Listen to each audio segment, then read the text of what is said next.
ओम शांति। अजय मिले तारीख है 20/6/2026। मिठा मिठा बाप दादा चवंदा मीठे मीठे ॿार तव्हां वटि अविनाशी ज्ञान रत्ननि जो अथाह खज़ानो आहे।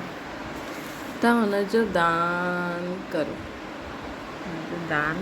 तव्हांजे दर सां कोई बि वापसि न वञिणो खपे।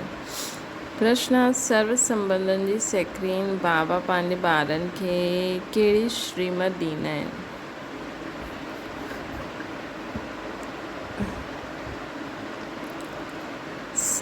उत्तर आहे, मिठे ॿार, पंहिंजी बुद्धि योग सभु तरफ़ सां हटाए हिकु मुंझ बाप सां लॻायो। दुनिया जी कोई बि वस्तु, मित्र, संबंधी आदि यादि न अचे, छो जो हिन समय सभु दुख ॾियण वारा आहिनि। विश्व जो मालिक ठहिणो आहे त ज़रूरु 63 जन्मनि जो हिसाब किताब चुक्तो करण जी महिनत करणी पए। सभु कुझु भुलिजी अशरीरी ठहो, तॾहिं हिसाब किताब चुक्तो थींदो। मां सर्व संबंधनि जी सेक्रेन आहियां। शिव बाबा। ओम शांति। बाप दादा ॿारनि सां पुछंदा आहिनि कि कंहिंजी यादि में वेठा आहियो? शिव बाबा जी।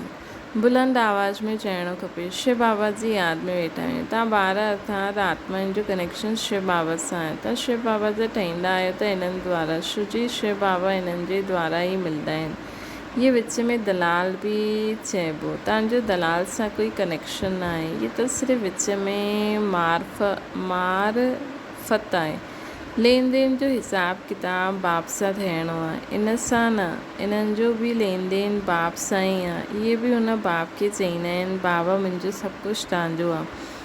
तव्हां बि हिकु ते ई निश्चय आहे तव्हांजो कि असां आत्मायूं आहियूं। ऐं ॿियो इहा निश्चय बि आहे कि असां आत्मायूं हाणे परमपिता परमात्मा सां वरसो था वठूं। मनसा वाचा कर्मणा, तन मन धन सां असां शिव बाबा जी मददगार ठहींदा। ये सभु कुझु शिव बाबा खे अर्पण कयल आहे न। पोइ शिव बाबा डायरेक्शन ॾींदा आहिनि, ईअं करो। इनखे चइबो आहे श्रीमत। बाबा ख़ुदि चईंदा आहिनि, मां हिन पुराणे तन में प्रवेश कंदो आहे। इहे बि पतित खां पावन ठहनि था। इहे कंहिं चयो? शिव बाबा चई। इहे बि पावन ठहनि था। इन्हनि जो बि मूंसां हिसाब किताब आहे। इन्हनि सां गॾु कोई जो हिसाब किताब न आहे। तव्हां चिठी लिखंदा आहियो, शिव बाबा केयर ऑफ ब्रह्मा, परंतु माया अहिड़ी आहे जो निरंतर यादि करणु न ॾींदी आहे। बुद्धि योग घड़ी घड़ी तोड़े छॾंदी आहे। अगरि इहे पको पुरुषार्थ कंदव त पोइ ॿिए सभु भुलिजी वेंदव, शरीर बि भुलिजी वेंदव। इहो शरीर हूंदो, परंतु आत्मा खे हिन सभु चीजुनि सां नफ़रत ईंदी। इहा अवस्था जमाइण जी प्रैक्टिस करणी हूंदी आहे। अंत में असांखे पंहिंजो शरीर बि यादि न अचे। बाबा चईंदा आहिनि, पंहिंजे खे अशरीरी सम्झी मुझ बाप खे यादि करो। मां सदैव अशरीरी आहियां। तव्हां बि अशरीरी हुयो, पोइ तव्हां पाठ वॼायो। हाणे पोइ तव्हांखे पाठ वॼाइणो आहे। इहा महिनत आहे। विश्व जो मालिक ठहिणु कोई कम ॻाल्हि थोरी आहे। मनुष्य ई विश्व जो मालिक ठही सघंदा आहिनि। इहे देवताऊं बि मनुष्य आहिनि, परंतु इन्हनि खे दैवी गुण वारो देवता चईंदासीं। लक्ष्मी नारायण विश्व जा मालिक हुया। इन्हनि खे पंहिंजे ॿार हूंदा न। लक्ष्मी नारायण विश्व जा मालिक हुया। इन्हनि खे पंहिंजा ॿार बि हूंदा। उहो उन्हनि खे माउ पीउ चईंदा न। परंतु अॼुकल्ह मनुष्य अंधश्रद्धा में आहिनि कि लक्ष्मी नारायण खे तत्व में मातृश्री पिता चई छॾींदा आहिनि। वास्तव में इहा महिमा सिर्फ़ु हिकु शिव बाबा जी आहे। देवताउनि जी महिमा ॻाईंदा आहिनि था सर्वगुण संपन्न, परंतु उन्हनि जी पूजा छो कंदा आहिनि, इहे कंहिंखे पतो न आहे। हाणे तव्हां अहिड़ी महिमा न ॻाईंदव कि तव्हां माता पिता, असां बालक तुंहिंजा। हा, तव्हां ॼाणंदा आहियो शिव बाबा आहे उहो निराकार परम पिता परमात्मा आहे। उन्हनि सां ही सुख गनेवे मिलंदा आहिनि, शिव बाबा सां। बाक़ी जो संबंधी आदि आहिनि, उन्हनि सां दुख ई मिलंदो आहे। इहे त हिकु सेक्रेन आहे जंहिंसां सर्व संबंधनि जी सेक्रेन मिलंदी आहे। हिन करे बाप चईंदा आहिनि, मामा काका चाचा आदि सभिनि सां बुद्धि योग तोड़े मुझ हिकु बाप सां लॻायो। मामेकम यादि करो। तव्हां ॻाईंदा बि आहियो, दुख हरता सुख करता, सर्व जो सदगति दाता हिकु बाप आहे, उहो असांजो सभु कुझु आहे। लौकिक बाप सां बि दुख मिलंदो आहे, बाक़ी टीचर सां जो कंहिंखे दुख न ॾींदा आहिनि। टीचर वटि वञी करे पढ़ण सां शरीर निर्वाह कंदा आहियूं। हुनर सेखारण वारो बि हूंदो आहे न, उहे सभु अल्पकाल जे लाइ आहिनि, टीचिंग कंदा आहिनि, सभु अल्पकाल जे लाइ टीचिंग कंदा आहिनि। भक्ति में बि महिमा हिकु राम अथवा परम पिता परमात्मा जी ई कंदा आहिनि, उन्हनि खे यादि कंदा आहिनि। वास्तव में भक्ति बि हिक जी करणी खपे, उहे हिकु ई तव्हांखे पूज्य ठाहींदा आहिनि। तव्हां पहिरियों शिव बाबा जी पूजा कंदा आहियो, तव्हांखे सतो प्रधान उनखे सतो प्रधान भक्ति चइबी आहे। जॾहिं असां पहिरियों हिकु शिव बाबा जी पूजा कंदा आहियूं त उन्हनि खे सतो प्रधान भक्ति चइबी आहे।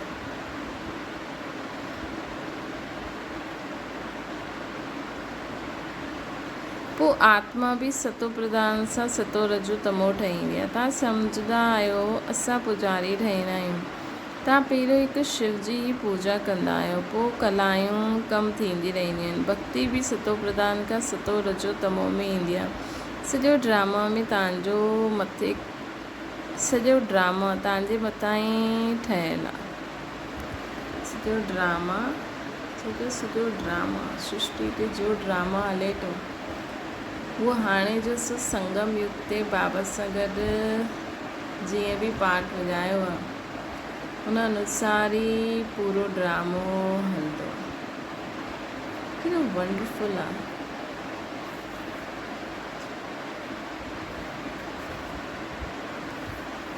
सॼो ड्रामो तव्हांजे मथां ई ठहियलु आहे। आपे ही पूजे आपे ही पुजारी, जो 84 जन्म पूरा वठंदा उन्हनि जी कहानी आहे, उन्हनि खे ई बाप वेई ॿुधाईंदा आहिनि। तव्हां 84 जन्म कीअं वरिता, हिसाब बि उन्हनि जो ई आहे।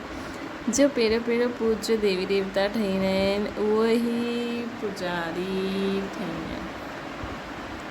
बाबा चईंदा आहिनि मां कल्प अची करे तव्हांखे पढ़ाईंदो आहे ऐं देवी देवता धर्म जी स्थापना कंदो आहे।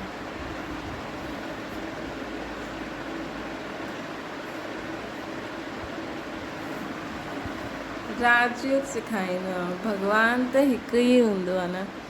उहो त चईंदा आहिनि ठिकर बितर कण कण में परमात्मा आहे, परंतु हीअं त थी न सघंदो आहे। भॻवान जी महिमा त अपरंपार आहे। चईंदा आहिनि हे बाबा तव्हांजी गतमत न्यारी, अर्थात तव्हांजी जो श्रीमत मिलंदी आहे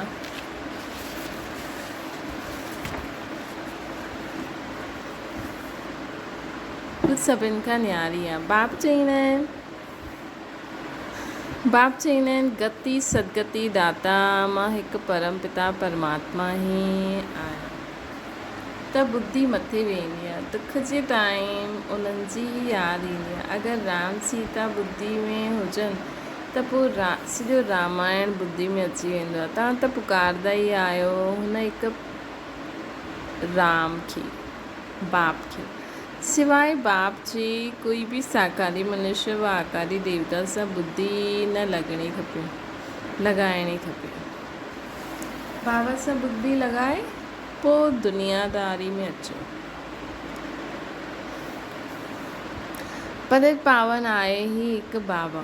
कोई बि सत्संग में वञी करे इहे ॻाईंदा आहिनि पतित पावन सीताराम, अर्थ कुझु बि न आहे। इहे सभु भक्ति मार्ग जो गायन आहे। पतित पावन सीताराम माण्हू ॻाईंदा रहंदा आहिनि। सभु रावण जी जेल में आहिनि, भक्ति मार्ग में ॾाढो भटकंदा आहिनि। हिते भटकण जी ॻाल्हि ई न आहे। बाबा सम्झाईंदा आहिनि ॿारनि खे पॉइंट्स बुद्धि में सुठी रीति धारण करणी आहे, पढ़ाई रेगुलर करणी आहे। अगरि कोई कारण सां सवेरे अची न बि सघंदा आहियो त दुपहर में अची वञो, कंहिंखे तंग बि न करिणो खपे। सॼो ॾींहुं पियो आहे, कोई बि समय वञी करे पढ़ो। इहे बच्चियूं सुबुह खां वठी करे शाम ताईं सर्विस ते आहिनि। सॼो ॾींहुं सर्विस स्टेशन खुलियल हूंदा आहिनि। कोई अची उन्हनि खे रास्तो ॿुधाइणो आहे। पहिरियों त ॿुधाइणो आहे कि वीचार करो कि तव्हांजा 2 बाप आहिनि, 2 बाप आहिनि।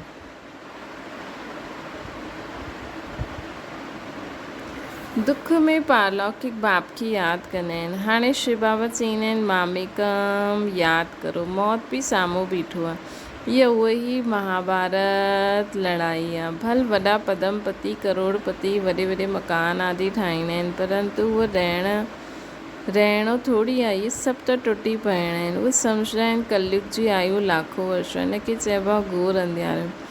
कोई वटि पैसा आहिनि, पुछंदा आहिनि मकान ठाहियो, बाबा चईंदा आहिनि पैसा आहिनि त भल ठाहियो, पैसा बि त मिटी में मिली वेंदा, हे त टेम्पररी आहे। न त इहे सभु पैसा बि हली वेंदा, कुझु बि रहंदो न, भल ठाहियो। पोइ उन्हनि में गीता पाठशाला जो प्रबंध रखो, जो तव्हांजे दर ते कोई बि अचे त उन्हनि खे भिक्षा बि ॾियो, जो उन्हनि खे हिकदमि विश्व जो मालिक ठाहे छॾियो। तव्हां वटि अथाह ज्ञान धन आहे, एतिरो कोई वटि न आहे बाबा जो ॾिनल। जेतिरो असां बाबा खे यादि कंदासीं, मनन चिंतन कंदासीं, ओतिरो बाबा जो अथाह धन असांजी बुद्धि में स्टोर थींदो वेंदो। ऐं उन अनुसार कर्म कंदासीं त ओड़ा स्वभाव संस्कार थींदा वेंदा। कोई बि अचे त उन्हनि जी झोली भरो। तव्हां वटि एतिरो खज़ानो आहे, सिर्फ़ु इहो बोर्ड लॻाए छॾियो, अचो त असां तव्हांखे सदा सुखी स्वर्ग जो वरसो पाइण जो रास्तो ॿुधायूं। परंतु ॿारनि में उहो नशो न रहंदो आहे। इहे नशो चढ़ंदो आहे ॿाहिरि वञण सां भुलिजी वेंदा आहिनि। हिते नशो चढ़ंदो आहे ॿाहिरि रहण सां भुलिजी वेंदा आहिनि। शौक़ु हुजिणो खपे। कोई बि अचे त उन्हनि खे रास्तो ॿुधायूं जो बेड़ो पार थी वञे। तव्हां वटि ॾाढो भारी धन आहे। कोई बि भिखारी अचे त लखपति थी वञे त तव्हां उन्हनि, कोई बि भिखारी अचे या लखपति, त तव्हां उन्हनि खे बि ॾाढा रत्न ॾेई सघंदा आहियो। बाबा नशो चढ़ाईंदा आहिनि, पोइ सोडा वाटर थी वेंदो आहे। बाबा तव्हांजो अविनाशी ज्ञान रत्न सां झोली भरंदा आहिनि, परंतु नंबरवार कंहिंजी तक़दीर में आहे त पूरी रीति धारण कंदा आहिनि। बाबा चईंदा आहिनि कोशिशि करे त निरंतर बाबा जी यादि में रहो। ईअं न कि सेंटर में वञी करे हिकु जॻह वेहणो आहे, न, हलंदे फिरंदे जो बि समय मिले बाबा खे यादि करिणो। हथ काॾे दिलि याॾे, अर्थात बुद्धि योग बाप सां गॾु लॻल हुजे। हथ काॾे दिलि याॾे, बुद्धि योग बाप सां गॾु लॻल हुजे। कर्म हेठि करो, बुद्धि बाबा सां लॻी रहे।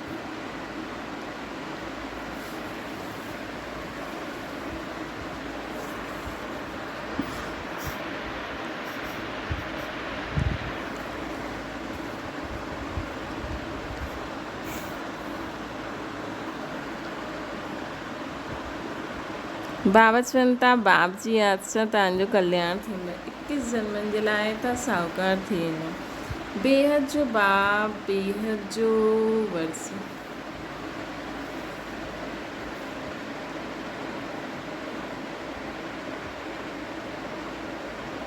भारत स्वर्ग हुयो, हाणे नरक आहे।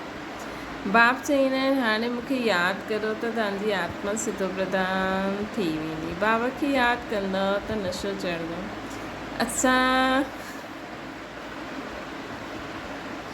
असां जहिड़ो धनवान सृष्टि ते न हूंदो। बाबा ई यादि न हूंदो त धन किथां ईंदो। ॾिसो कहिड़ी वॾी ॻाल्हि आहे। बाबा ई यादि न हूंदो त धन किथां ईंदो। ये निशानी आहे कि घर में बि धन कीअं ईंदो आहे। भॻवान जी यादि ई न हूंदी त धन किथां हूंदो। हाणे एॾो भॻवानु बाबा खे उन रीति यादि कयो आहे त उन रीति धन सतयुग में केॾो हूंदो। वल बाबा असांखे ज्ञान गुण शक्तियुनि जो धन ॾींदा आहिनि, लेकिन उन्हनि द्वारा हिन सृष्टि ते जॾहिं असां पाठ वॼाईंदा आहियूं त जीअं बाबा सुख जो धन ॾिनई, त सुख जे धन जे लाइ उन अनुसार उहे चीजूं बि हूंदियूं। स्वर्ग में त तव्हां ॿारनि खे पार सुख मिलंदो। शास्त्रनि में त केतिरी दंत कथायूं लिखियल आहिनि, ॻाईंदा बि आहिनि। राम प्रजा राम राजा राम प्रजा, धर्म जो उपकार। पोइ चईंदा आहिनि राम जी सीता चिराई, बंदरनि जी सेना वतई, अॻियां ख़ुदि पढ़ंदा हुया। सम्झंदा न हुया। हाणे केतिरी सम्झ में ईंदो आहे न, केतिरी वंडरफुल ॻाल्हियूं लिखियलु आहिनि। बाबा चईंदा आहिनि मूंखे प्रकृति जो आधार वठिणो पवंदो आहे। त्रिमूर्ति में बि ब्रह्मा विष्णु शंकर ॾेखारींदा आहिनि, परंतु इहे बि सम्झंदा न आहिनि कि विष्णु केरु आहे, काथां जे रहण वारो आहे। विष्णु जा मंदर खे नर नारायण जो मंदरु चईंदासीं, परंतु अर्थ कुझु न सम्झंदा आहिनि। विष्णु जे मंदर खे नर नारायण जो मंदरु चईंदा आहिनि, अर्थ कुझु न सम्झंदा आहिनि। विष्णु जा 2 रूप लक्ष्मी नारायण हूंदा आहिनि। विष्णु जा 2 रूप लक्ष्मी नारायण आहिनि जो सतयुग में राज्य कंदा हुया। हाणे तव्हां मनुष्य खां देवता ठहो था, कोई बि अचे त चओ इहे ब्रह्मा कुमार कुमारियूं आहिनि, त प्रजापिता ब्रह्मा सभिनि जो बाप ठहियो। ॾाढा ढेर जे ढेर प्रजा आहिनि। नाम त ॿुधो आहे न, भॻवानु ब्रह्मा द्वारा ब्रह्मण रचियो। बाबा ज़रूरु ॿारनि खे वरसो त ॾिनो हूंदो न,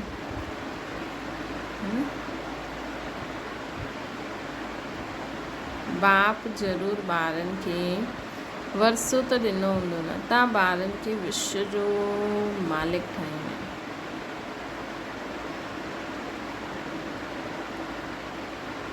भगवान ब्रह्मा द्वारा ब्रह्मण रचे। बाबा ज़रूरु ॿारनि खे वरसो त ॾिनो हूंदई न। तव्हां ॿारनि खे बाबा विश्व जो मालिक ठाहींदा आहिनि। तव्हां शिव बाबा सां वरसो पाईंदा आहियो। हिकु आहे लौकिक बाप, ॿियो आहे पालौकिक बाप। हाणे इहे तव्हांजो अलौकिक बाप मिलियो, अलौकिक माँ बाप।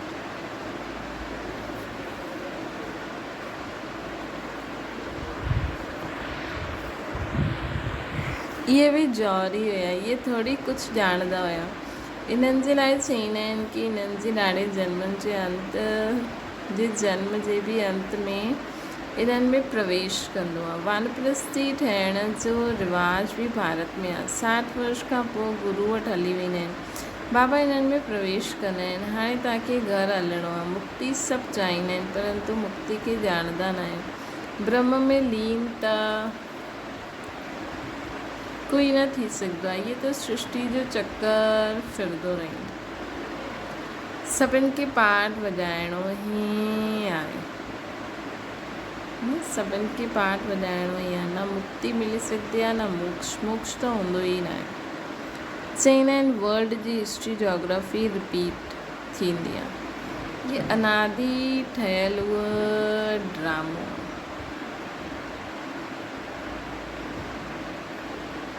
चौरासी जन्मनि जो पाठ तव्हांखे वॼाइणो ई आहे। इहे ज्ञान डांस आहे। उहो माण्हू पोइ डमरू ॾेखारींदा आहिनि। उहो सूक्ष्म वतन वासी शंकर डमरू कीअं वॼाईंदो।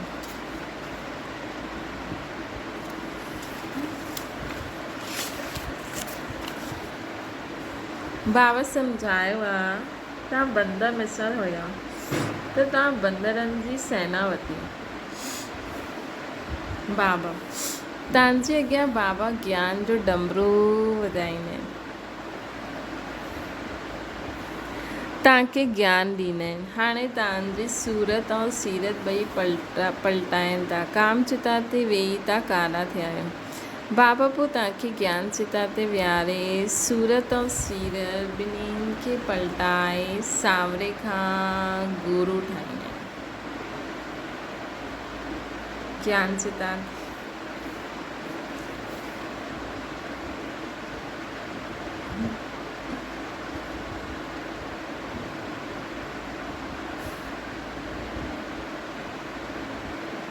हुते बाबा केतिरो नशो चढ़ाईंदा आहिनि, पोइ नशो गुम थी वेंदो आहे। अच्छा, मीठी मीठी सिकी लॾे ॿारनि प्रति माता पिता बाप दादा जो यादि प्यार ऐं गुड मॉर्निंग। रूहानी बाप जी सभिनि रूहानी ॿारनि खे नमस्ते।